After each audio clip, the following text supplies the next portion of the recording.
పనిచేసాము టీడీపీలో శోభనాద్రి హయామాలో.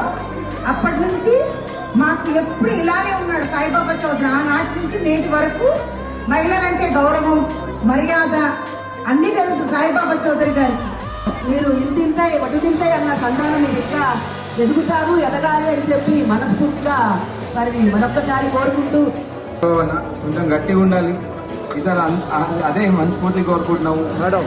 సాయిబాబా ప్రతి ఒక్కరికి, ఒక జర్నలిస్ట్కి కావచ్చు, ఒక సామాన్యుడికి కావచ్చు, ఒక ఉన్నత శిఖరాలు ఉన్న వ్యక్తికి కావచ్చు, ఎవరికి ఏ సహాయం ఉన్నా ఆయనకు చైతన్యం సాయం చేసే ఒక మంచి వ్యక్తి. అన్న ప్రేమ ఎలా ఉంటుందంటే తామరాకు మీద నీటి పొట్టులా కాకుండా మేలు మీద ఉన్న పుట్టి మచ్చలా ఉంటుంది.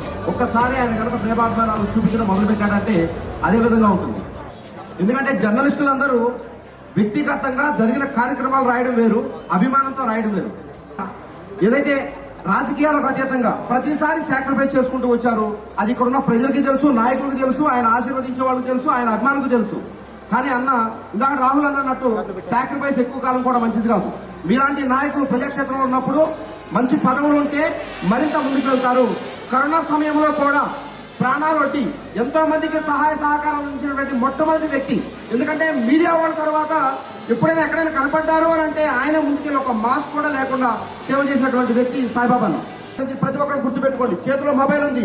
నిజాలు చెప్పడానికి ప్రతి ఒక్కరు చెప్పుకోవచ్చు. నిజాలు రాయండి, నిజాలు రాస్తే నిజమైన నాయకులు మనకు బయటకు వస్తారు.